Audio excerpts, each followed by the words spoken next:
here are different things that we're looking at. The first thing we're trying to do is gather information. The number of people, the city that they are originating out of, the dates of the trip, and we're doing all this to get the estimated cost of what it's going to cost per trip.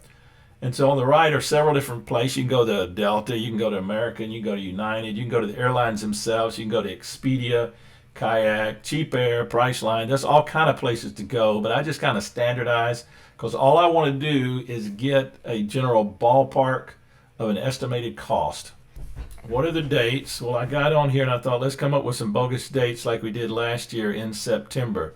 So last year we left on a Wednesday, which was I don't know what that was last year, but this year it'd be September the 2nd, and we flew back home on the 10th, except for those people that hung around in Paris. So our dates are going to be the 2nd through the 10th. So when I go to Expedia, and this was my flight information, South Bend to Niamey, Niger on those dates. And this shows me what the flight is, 2434, 2434, 2434, 2463. So I just estimate it because I'm trying to get a budget. And I'm going, okay, let's just estimate it because the prices could change. Let's just estimate it at $2,500. So there's $2,500 for one flight. Okay, so when I go back over here to Excel, $2,500 for how many people do we have coming out of South Bend? Let me see here if I can see this. 1, 2, 3, 4, 5, 6, 7, 8, 9. 9. That's times 9. So 2,500 times 9. And then I go back to Expedia and I say, okay, what about, let's try DFW, Detroit. What would it cost us to fly to Detroit to Niamey? Oh, look at that, $1,864. Man, that's a savings of $500 or $600. And we do have to drive to Detroit, but I've got 9 people, and that's if you say 500 or 600 times 9, that's $4,500 savings. I can get a group to Detroit and back less than $4,500. I could probably do it less than $1,000, so I can still save $3,500. Detroit is what, 3 hours, 3 hours and a half tops, and so we try to fly from Detroit or from Chicago. Chicago's 2 hours. South Bend's right here. There's little airports like I check sometimes Grand Rapids and Kalamazoo and Indianapolis. They're all within 2 hours drive. So there's Detroit. If I go to Chicago, which I know the code is ORD for O'Hare, and we can look and see what that is. Going to the same place on the same dates. Oh, look at there. It's even less.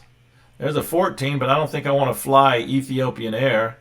It might be okay, but that gets me there. I don't know. But then there's a $1,500 one. So now we've got $1,500. So I try to think about, okay, how hard or how easy is it going to be? What time is the flight? If it's in the afternoon in Chicago, that's pretty good. If it's in the morning, like 6:30 a.m., that's awful early to have to leave here at 3 o'clock in the morning because you want to be at the airport about 2 hours in advance. So this just gives me an idea from those locations. Let's look for JFK and see what that would cost us. Okay, that's even cheaper. Let's all go up to New York and fly out. $1,032. And that's going to be times 1, but then I've got this coming out of Seattle. I got 2 people coming out of Seattle. What's that going to cost? Well, that's even cheaper to fly to Seattle than it is South Bend. Man, maybe we should. This time, it's not fair right now because all the flights are messed up with this virus and all the different prices. But then I would put down 1658 times 2. So I just get a ballpark for my different flights as to where they're coming from. So I'm trying to estimate the cost for my budget. But here's part of the issues you get into when you're gathering information. So it's okay to gather information like this on Expedia and get your estimated cost for your budget, but what about really locking into the flights? Well, I tried to do this with a group of 10 one time, and it's almost difficult and almost impossible for the Expedia and Delta and those groups to sell an individual like 7, 8, 9, 10 flights. They just don't, they're not used to doing that. They're used to working through travel agents, and travel agents do all that for them. So I've tried before to buy like 7 flights at one time, and I could only get 6 online. And so I ran into some problems. And when you've got people coming from all over the country, it's best to work through a travel agent, and I'll tell you why.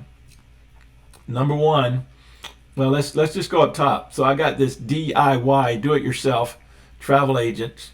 So the travel agent that we used, the name in the past was called Rapton. Now they've changed their name to Key Travel. Same group, different name. So we use Key Travel, and there's actually a website out there. I've not been on it except this morning. I looked at it.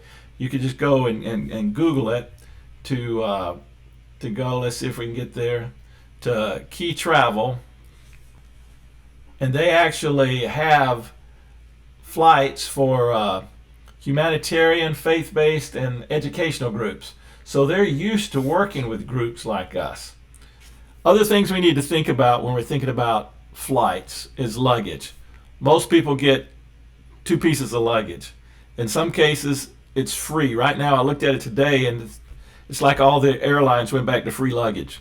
And normally, you get 1 free and have to pay for the second one or the third one. But right now, they're giving you 2 free if you travel around the world. But in the past, we had to start paying $25 for the first bag, $30 for the second bag, $100 for the third bag, and $200 for the fourth bag. That's irritating. So you got to think about how many pieces of luggage you're going to get. And typically we say, we're going to take all your luggage, and you're just going to carry your own personal items on the plane, and we're going to use your luggage for medical supplies. Other things you have to think about is special cases, like when we went to Niger this last time, I had 2 doctors from Seattle. Since they were flying so far, they wanted to fly first class. What do you do about that? What about seat selection? I want a window. I want an aisle seat. What about extended stay? Some people want to stay over in Paris for 3 or 4 days.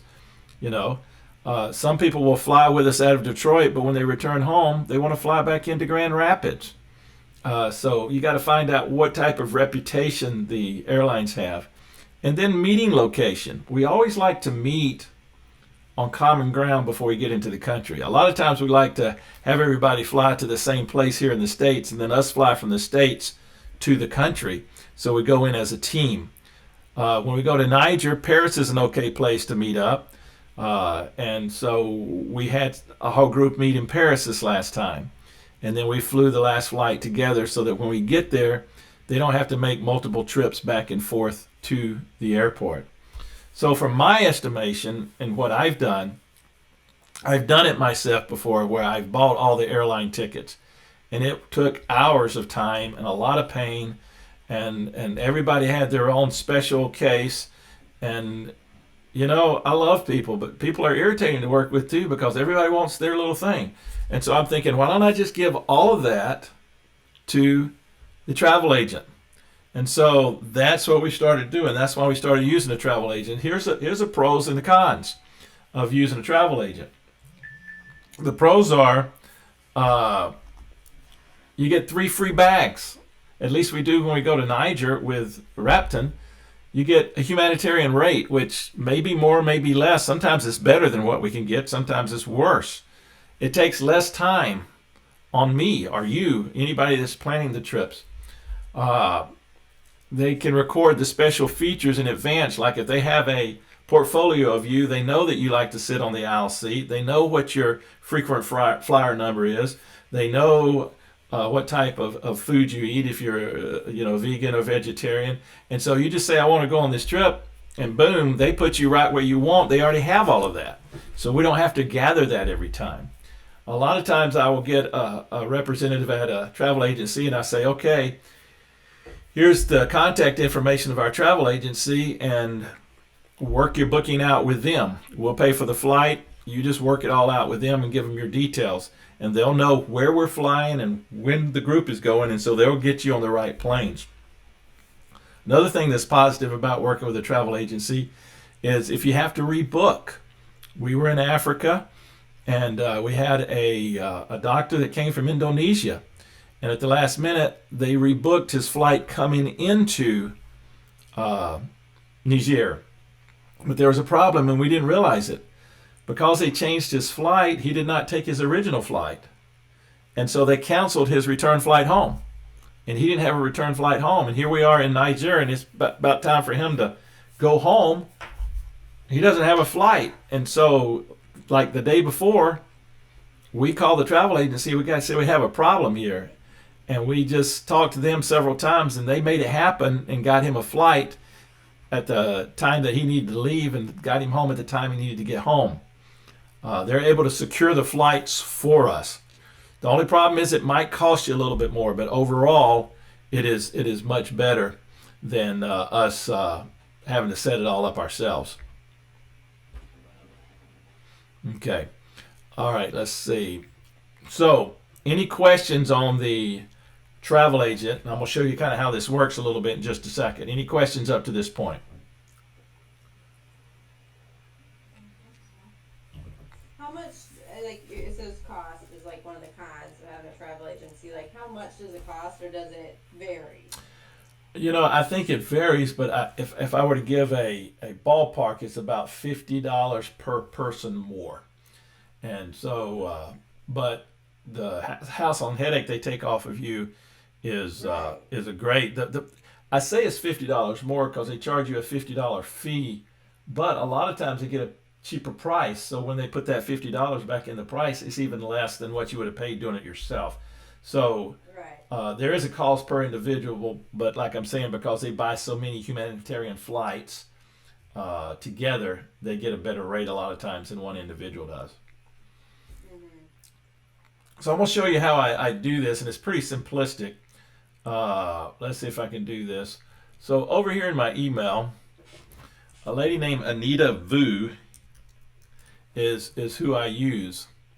And so we were getting ready to go to Jamaica this fall, and all I did was I got online. I got Anita's name. She's got all of our information. She knows we're a 501c3 nonprofit. They know us. We've booked through them numerous times. And this is my email to her. I says, Anita, could you give me pricing and stats on the following? And I gave her the dates, who's coming from where. There's about 20 people coming out of Washington. There's 2 people coming out of South Bend, and there's 1 person coming out of Houston. Thanks very much. Pretty simplistic, right? Mm-hmm. I had just the basic information. So I got a response from Anita that looked like this. Boom. Thank you for your request. Below are some options. Boom, there it is. Look at there. And it tells the price up here in yellow. It tells the dates we'll fly out, fly in, American Airlines, and what it looks like. Another option 2, there's a little bit cheaper option, but the flights may be better or worse, so we have to look at all this and so kind of work through it. And there's another option. And so she gives the options, and all I have to do is send this to the people out in Seattle and say, hey, here's some options. What do you guys think? And they can either tell me or they can call Anita and work it out with her. All the information's here. She did all the work. Man, that was simple. And we are not going to Jamaica because of the COVID-19. And so all of this work we got for free. We don't have to pay for it. The nice thing about it was this has been a big deal here to me right here. This change in council fee, that's worth the $50 because typically you have to pay about $275 to cancel a flight. No, to change a flight. And cancel, you can't cancel it. You pay $2,400 and you can't cancel it, especially if you get the cheapest price. They just give you a voucher for $2,400. You can't cancel the flight at all and get any money back. And so that's worth the booking to me. We had one girl that a couple of years ago wanted to go with us to Niger, but she had applied incorrectly for her visa, and she never got it, and it never came. And I found this out the day before we're leaving, and she's got $2,500 worth of flights out there. and I realized she couldn't go, and I made a couple quick phone calls, and it was before we left. It cost me $75 to cancel her flight, and we got all but $75 back of that $2,500. Now, that's why I say it's worth going through a travel agent and working through them. So there's information out here, Key Travel, that you can look at if you're interested. Uh, and you can read about humanitarian stuff, faith-based, and all of that. Also, down here in an email, and I can send this to you guys. Let's get the entire email here. Uh, it has Anita Vu's information, what her contact information is, what her email information is, and that type of stuff. And if you tell her you're with Vision Outreach International, she will work with you in helping you set up your flights. But you do have to have that information I mentioned earlier. You do have to have the names of the people. And let me just show you a little bit more instead of this is the basic information that you need. But when you actually get it all set up, what I want you to see here is it's the same names, but they want the date of birth, and they want your whether you're male or female. And this is just kind of our things. The stuff in the box here is the main thing that they want to have. So you got the name, the date of birth, the gender, and then this is how we set it up. We said, okay, the city of origination, the date of origination, and this U.S. city of origination, date of origination, city. So there's the state and the city, Detroit, Michigan, and where are we going to? City of destination. Our final destination is Niger, Niamey, Niger. So that's all of our going. Now it gets a little complicated here because this is all of our return. But if you look, you got some people staying over in Paris. So what happened is we gave her this. We said we're all leaving Niger the same date, the same time. We'll eventually get to our final destination, but some people, their final destination for the first few days is Paris. So you see these people, 1, 2, 3, 4, I think it's 5 of them that stayed in Paris, 6 of them stayed in Paris for a few days. And the rest of us, South Bend and Grand Rapids. Now, Doctor did not fly out of Grand Rapids, she flew out of Detroit. And we all flew out of Detroit, but we're going back into South Bend because there's only a couple of us. And those coming from Paris a few days later are going to all fly back into Detroit. And we had a van that was going to go pick them up. And so this is kind of how we set it all up in order for the travel agency to understand what was going on. And then we added things to the side that we could see, who's paid, how much have they paid, what about the application, what about the passport, what about the visa, those types of things. We wanted to make sure they had all that information. And then over here, our information on the left is how much the flights actually cost and have people paid or not. And if you look here on these 2 red ones right here, I don't know if it'll let you see it or not, there's a red one there and a red one there.